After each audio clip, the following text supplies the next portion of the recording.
to you by Barfoot and Thompson. On the show today, we have the fabulous leadership coach Deb Bailey in to chat about how you can navigate your impact as a leader. Welcome to Property Matters.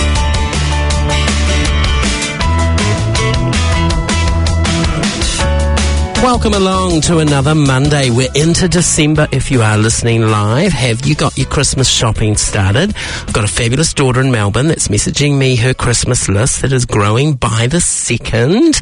But it is that time we can officially start getting ready for Christmas. Of course, if you're listening to our podcast at any time of the year, this makes absolutely no sense to you whatsoever, and that's okay. But of course, you can download our podcast from all your favourite podcast sites. Check us out on Apple, Samsung, iHeartRadio, YouTube, or wherever you like to get your podcasts. Now, absolutely delighted to welcome a new guest to the show today. It's the fabulous leadership coach, got that wrong in the intro, Deb Bailey. Welcome to the show, Deb. Thank you. Nice to be here. Thank you so much for having me. Oh, it's great to have you here. And look, when I looked at your CV list, you're a leadership coach, a facilitator, a speaker, and an author. Now, that's an impressive bio. Before we unpack all that, though, take us back. Tell us, who is Deb? What's your career journey that led up to those credits? Because I bet that didn't happen overnight. No, it did not happen overnight. So my career journey has been fabulous, I have to say. I've loved every minute of it. So I guess where I fell into the people and culture space when I was living in London, I lived there for about 5 years, and that I just really started working in the people, the training space, and I loved seeing how people could move from where they were to where they wanted to be, and that it wasn't so hard for them. And so from there, I came back to New Zealand and was very fortunate in working with Fisher & Paykel Healthcare. Mm-hmm. This is back in the days where they only had a couple of hundred people. And, by the time I left, there was a lot of thousands of people working for that organisation. And I was there for 22 years. Wow, that's a decent career stint. Yeah, it was. And I think the thing was, as a growing business, my role changed every 4 or 5 years as the business grew. So it was an amazing opportunity. Got to work with some incredible people all around the world. And then once I left there, I sort of had one of those moments. Oh, what should I do when I grow up? I'd been there for so long. And I left there and I thought, actually, you know what? I might give my own thing a go. And so started my practice in 2018. And here we are. That is so cool. That is so cool. So what does a typical week look like for you? If I'm thinking, that mix between coaching, facilitating, speaking, writing books, is there a typical week? Or is that part of the fun, that it's never the same, perhaps? Yeah, it can be part of the fun. What I do try to do, though, is practice what I preach, which is getting that life by design thing happening, if you can. So I try to have particular delivery days during the week where I could be doing any of those things that you talk about, whether it's one-on-one coaching or training or speaking. And then I tend to sort of straddle the weekends with just in office time. So whether that's doing a bit more development work or writing, perhaps. It doesn't always work out that way, but that's sort of the general idea. So, varied. We'll talk a little bit later about your book, but I'm curious, do you have like a process for when you're writing? Like, is it lock yourself away? Oh, look, I had an author once that said they always got up at 5 a.m, had a hot spa, and then whatever came out after they'd had the spa, that was how they did it. Like, do you have your secret process that works for you? Yes, I guess most authors do have a particular process that works for them. Mine is, I've learned, because this is my second book, so I learned from my first one that for me, I need to also lock myself away. I need to have no other distractions. The place I write is really important. I can't write in my office. That's where I do work. So when I want to do creative stuff, I need to go to a different place. And, I just hunker down. I just keep going until I go, okay, the brain is fried for today. I've got everything out of it. I'll come back tomorrow. Yeah, that's cool. Funny what you say about the place. In my time, I've written 5 full-scale musicals, and I've only ever written them on plane trips to the other side of the world. Yeah, fascinating. But can't sit down, concentrate here, but get on a plane at something like, I've got this deadline, there and back to complete it. Yeah. It's funny, eh? Yeah, we find what works for us. So what is it about the leadership journey and coaching that you love so much? I think it comes back to that thing about seeing people move through and achieve things that maybe they didn't think were entirely possible. So I love seeing that in people. I think too, I've always held this belief that anything is possible. Anything is possible. It's just about deciding, committing, hunkering down and doing the work. And so I apply that thought process, if you like, to everything that I do, whether it's actually in my practice or even just in my life in general. So I guess from that perspective, because I am a possibilities thinker, I see that possibility in lots of people, and I'm happy to hold on to that belief for them until they're ready to kind of take it on for themselves. But yeah, people can do amazing things. They just have spent a lot of time sometimes telling themselves that they can't. Yeah. Or someone else has, perhaps. Or someone else has. Yeah. Okay. So look, in today's high pressure world, what are you seeing in our current leaders that are making them stand out from the rest, or perhaps fall down and not show good leadership, due to the pressures on them? I mean, we only have to look at media. We're constantly talking about economic pressures here in New Zealand. We see it out there. I mean, you only have to walk through our city to see it. How does that translate into leadership? Are you seeing good and bad stuff out there?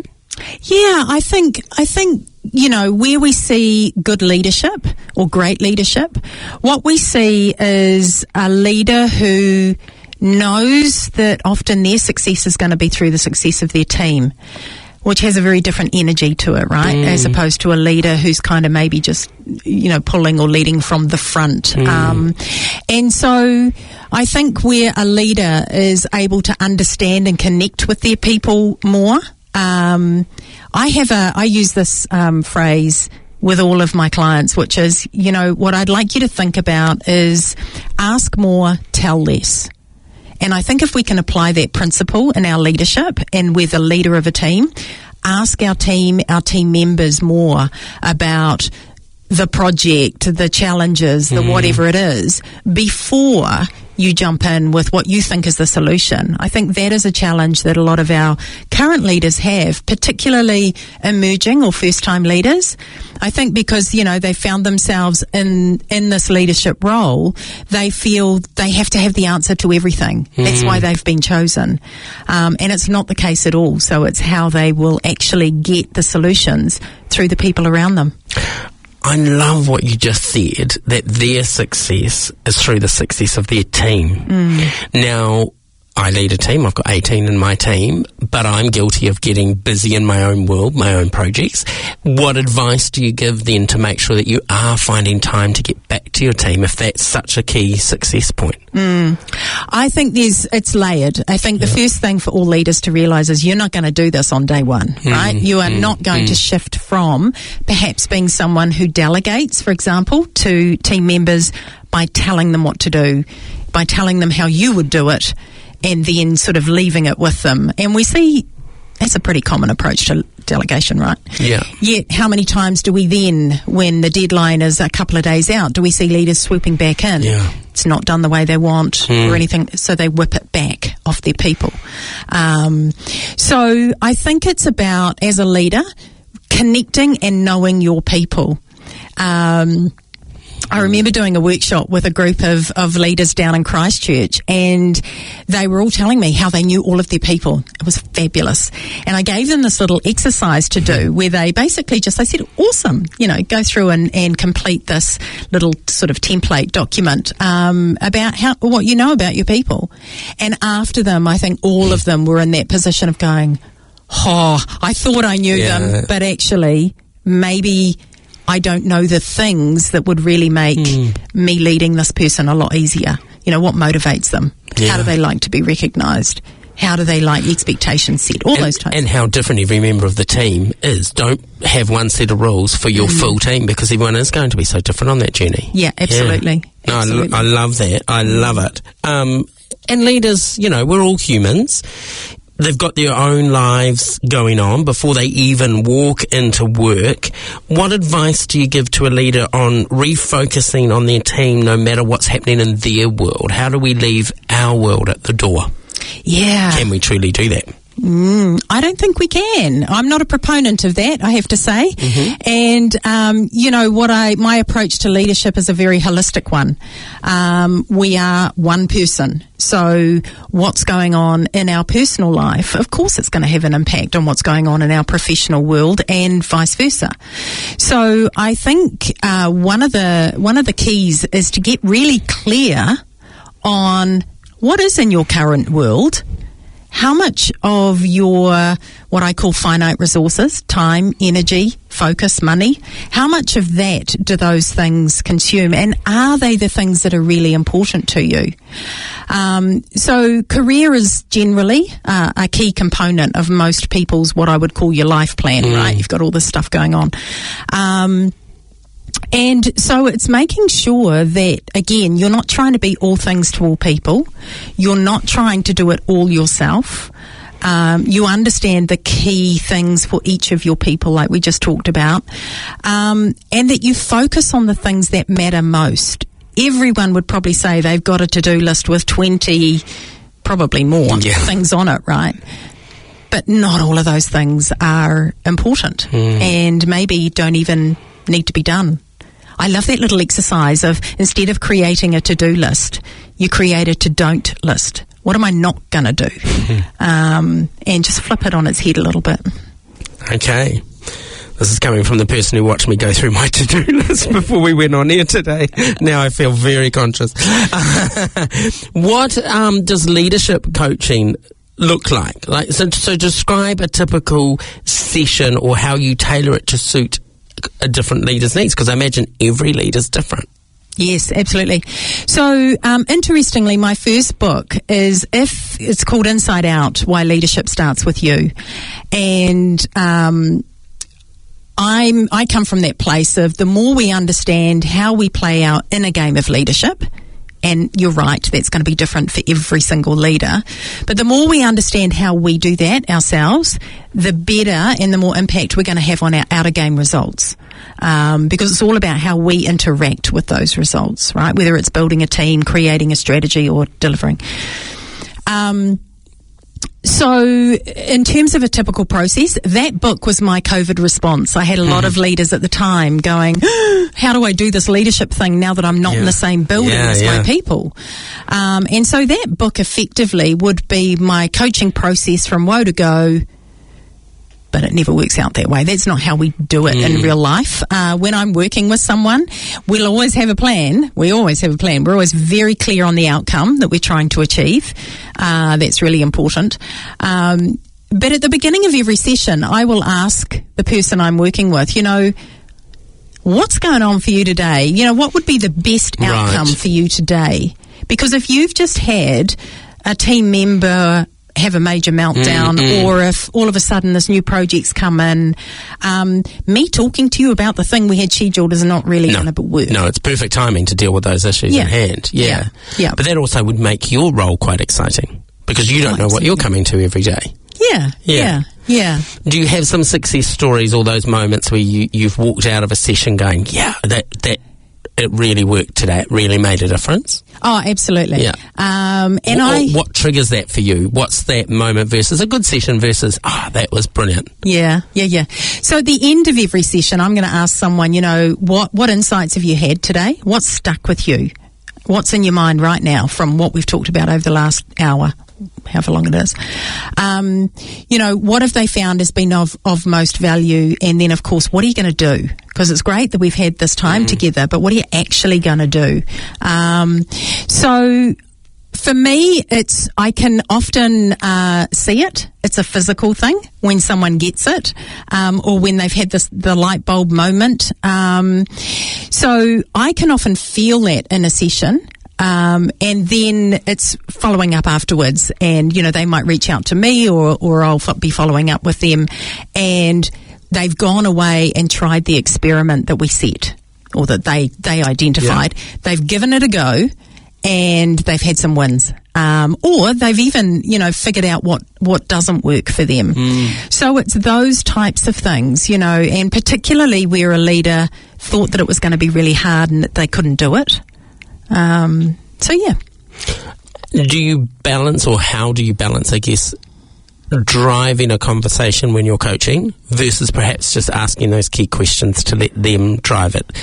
Is that a bit of a fine line? Because I guess, I've seen different coaches in different situations, and sometimes the coach perhaps is given a lot of information. Others ask those good questions to make you do it, but then sometimes you don't want to walk out going, I've just paid for someone to ask me 20 questions. Where do you find that fine line? Yeah, that's a really good question, and I think sometimes we can get too attached to the labels. So the label of a coach or the label of a mentor or whatever it is.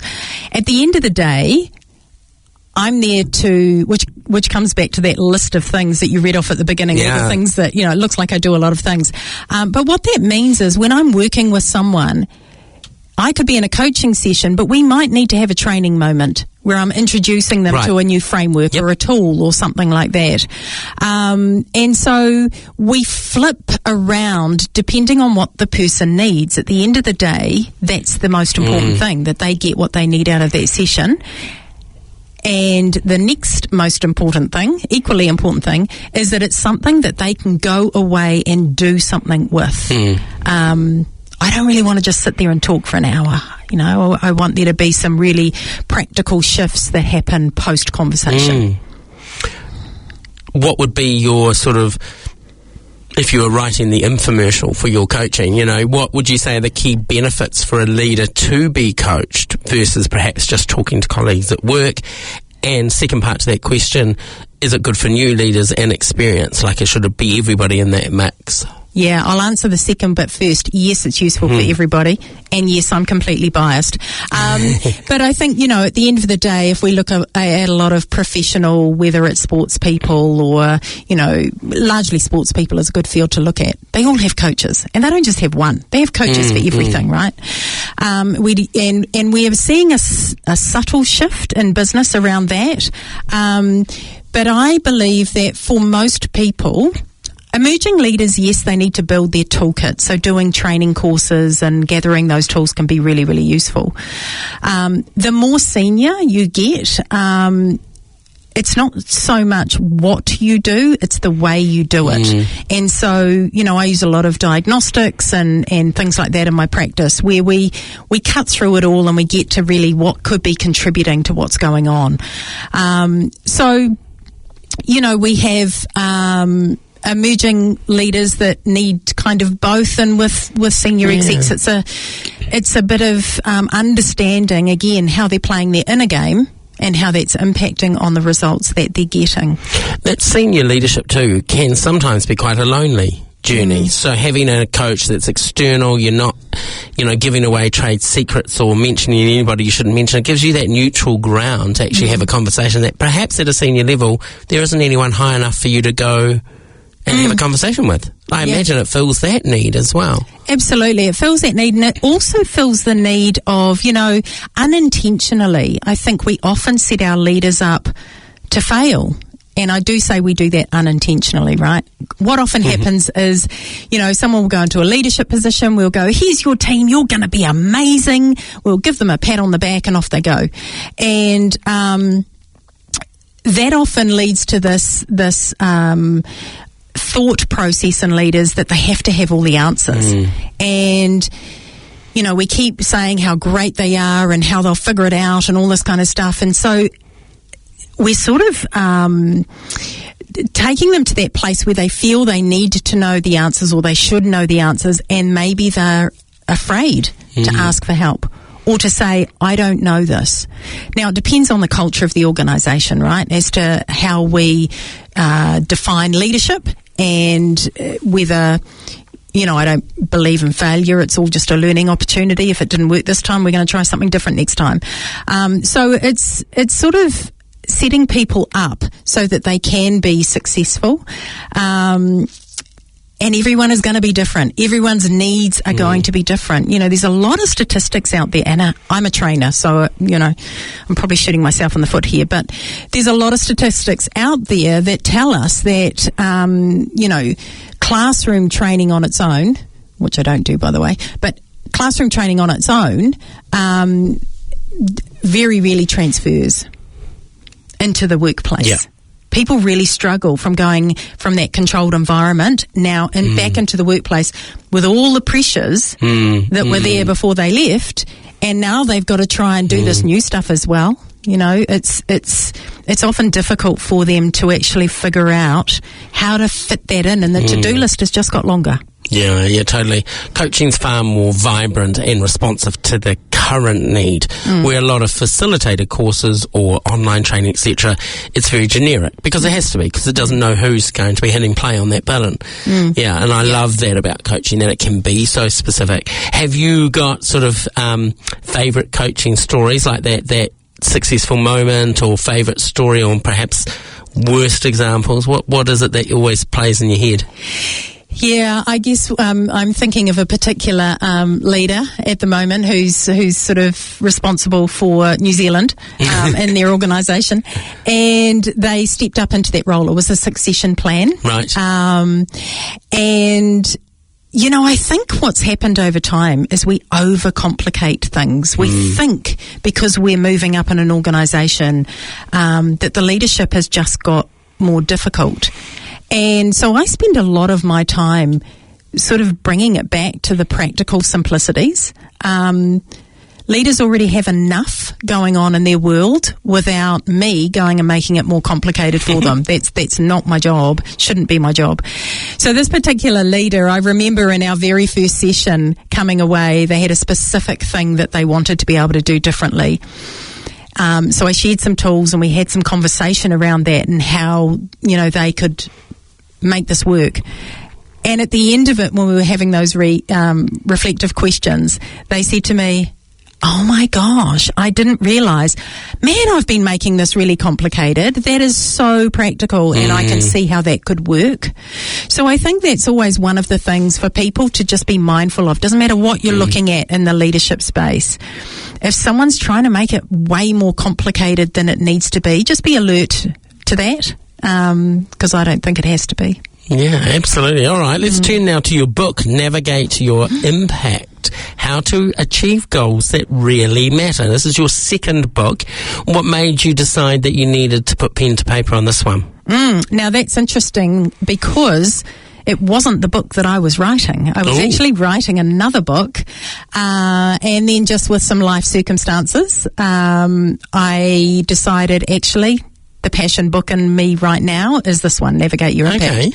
So the old one went to one side, and I started working on this. And I guess one of the things that I've always, you know, again with my anything is possible kind of belief, that for us to be able to achieve the things that really matter to us in life, we need to be able to do a few things. First of all, we need to get clear on what those things are. And then we really need to have a process, a way of questioning ourselves. Are we really committed, and are we really connected to this goal? Or do we just think it's a nice idea, right? And so the book effectively is a decision-making process. That's what it is. It's a way for you to go through, do some analysis around where you're currently at in terms of those finite resources, time, energy, money, focus, those things. Where are you spending those right now? And what is it that you really want in the future?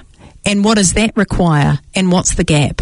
You know, and kind of going through this idea of sometimes we may have a worthy goal, a very worthy goal, but we're just not in the right life season for that goal to take place.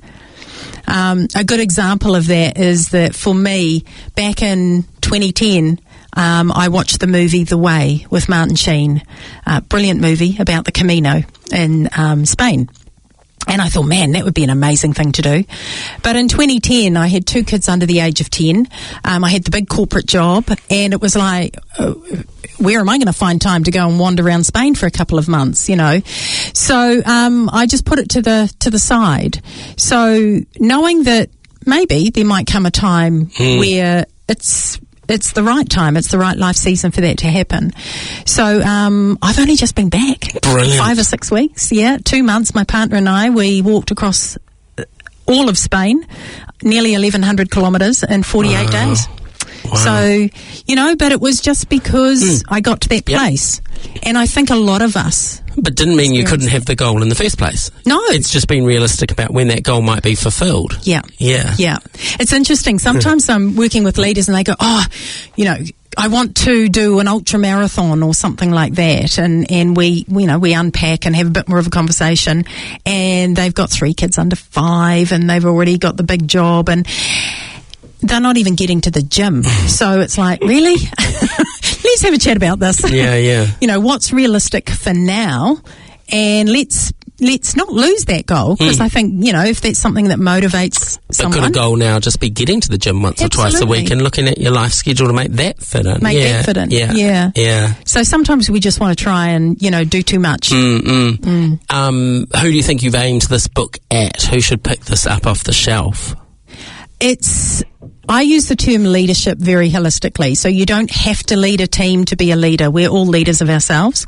So the book is aimed at anyone who is a little bit frustrated with not having been able to achieve those goals that are really important to them, or they just struggle to even identify what they might be. I think in the busyness of life, we don't get the time to think and dream. We kind of maybe feel it's a little self-indulgent, or we're being a bit selfish if we do that. But actually, that's where our ideas come from.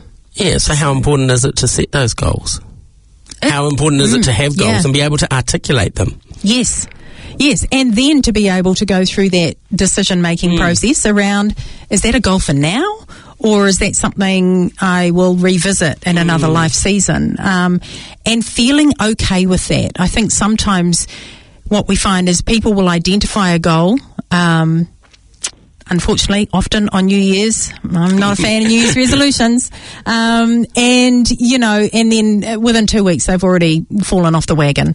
But they identify goals then and don't really commit to following through in either the decision-making process, really unpacking what that will involve to achieve that. Am I really prepared to make this thing a priority? And if I am, what does that mean for the rest of my life?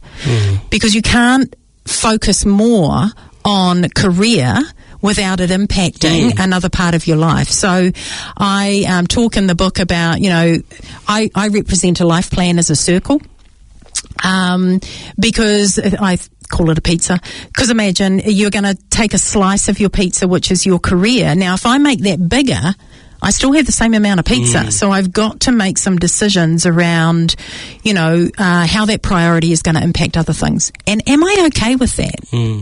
Does that make sense for now or not? Instead of beating myself up because I haven't achieved the thing. Yeah.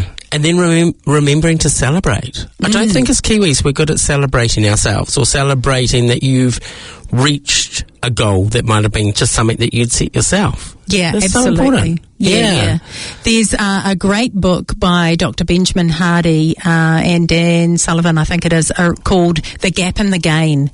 And this is the exact thing they talk about. Do we celebrate the gains? Do we stop and actually go, well, this is what I said I was going to do this week. What have we actually achieved, and hey, how amazing is that?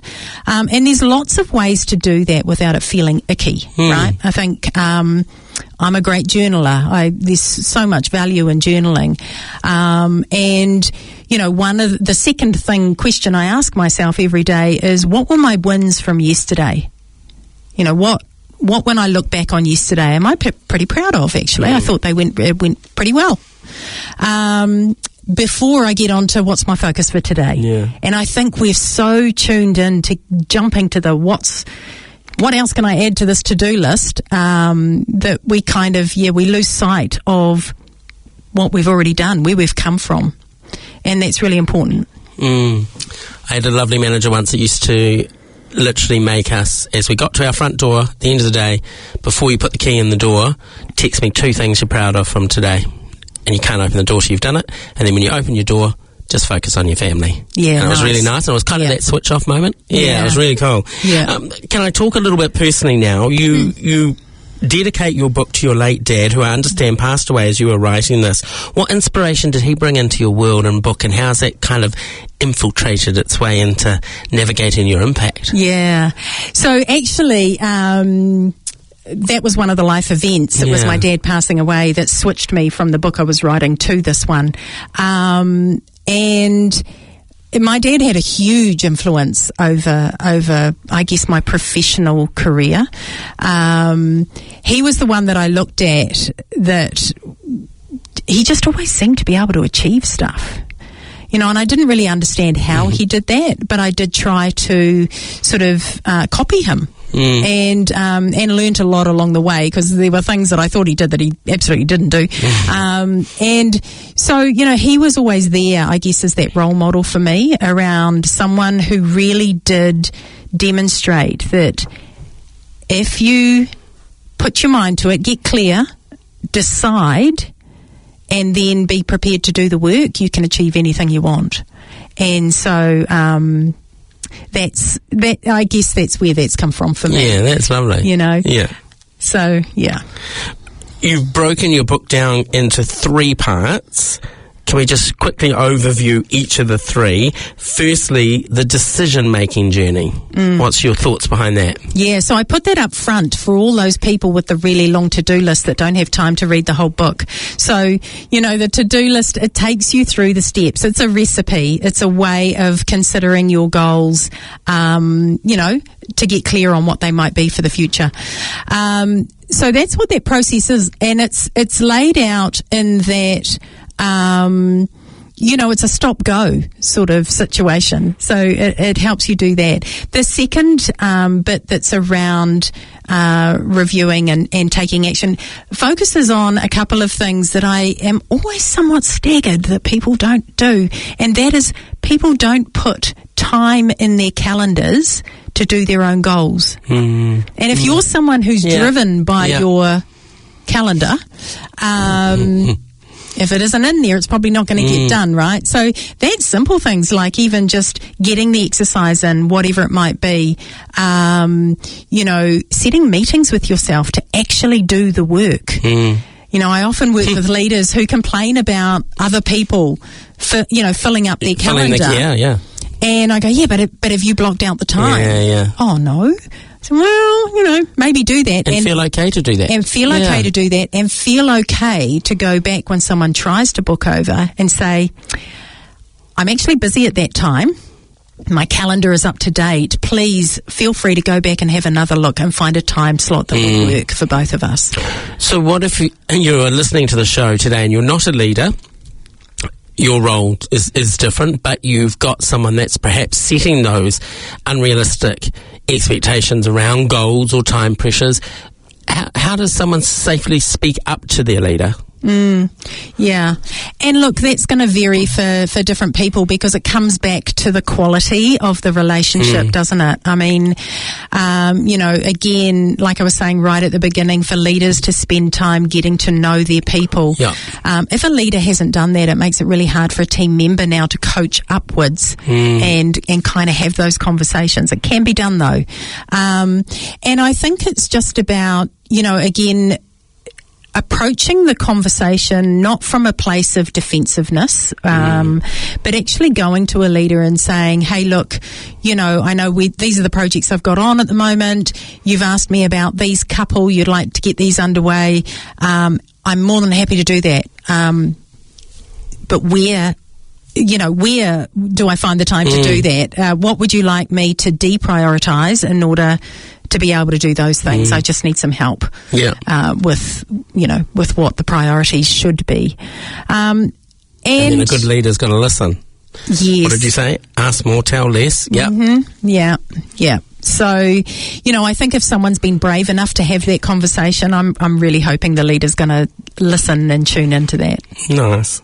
Part 2 looks at action and impact. Talk us through that. Okay, so action.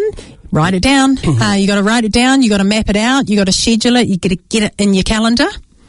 The review piece for impact is around, celebrating the wins and then identifying what you're going to tackle next. And it sounds so basic, doesn't it, when I say this? But it's amazing how we don't always put it into action. Really, by the time you've gone through the decision-making process around, am I going to do this goal now or not?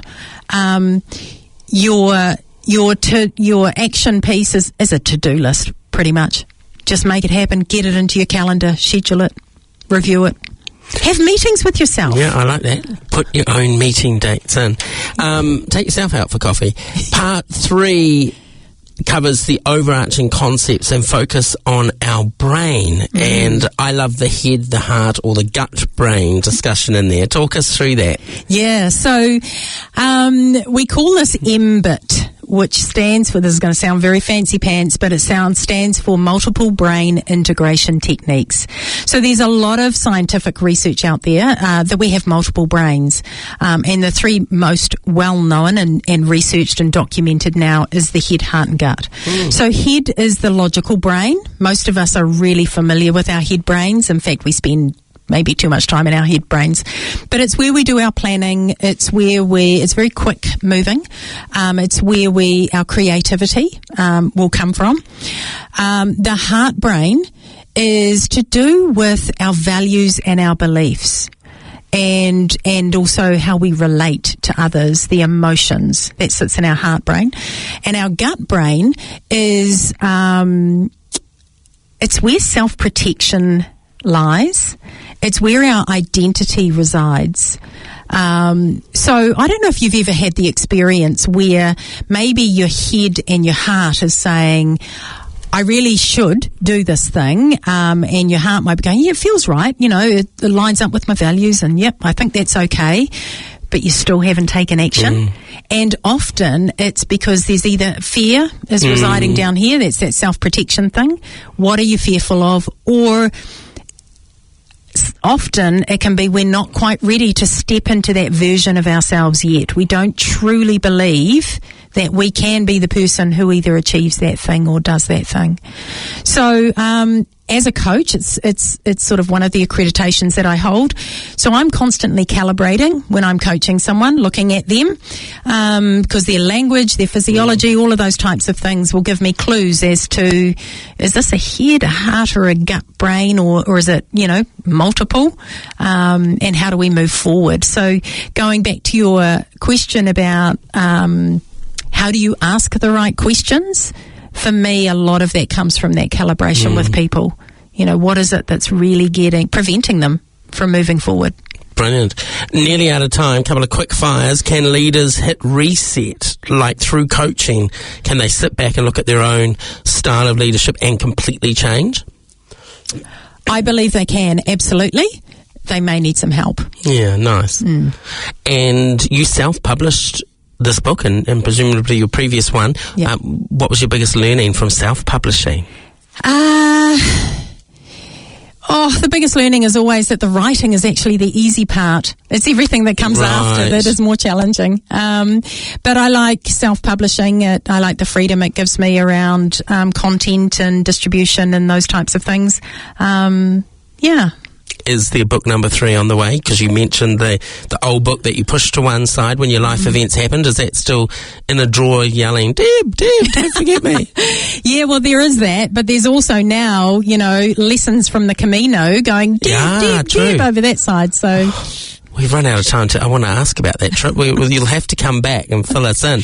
How can people get in touch with you and get your books or grab you as a coach? Yeah, best way to get hold of me is through my website, which is www.deb-bailey.com. Brilliant. And we didn't touch base on the facilitation, but that you're available for sort of that corporate setting, not just an individual. Absolutely. Yes. Yeah, as well as coming to speak at different events. Yeah, meet wonderful people like you. Fantastic. Look, we ran out of time, which is always the best sign of an interview. Really enjoyed talking to you today. Go and track the book down. Navigate Your Impact. We'll have all the details up on our social media throughout the week. Thank you so much for chatting tonight. Thank you, Stephen. I appreciate it. Thank you. Have a great week, everybody. If you are driving home, stay safe. IKEA is opening this week. Good luck on the motorways. Have a fabulous week. We'll catch you next Monday. Take care.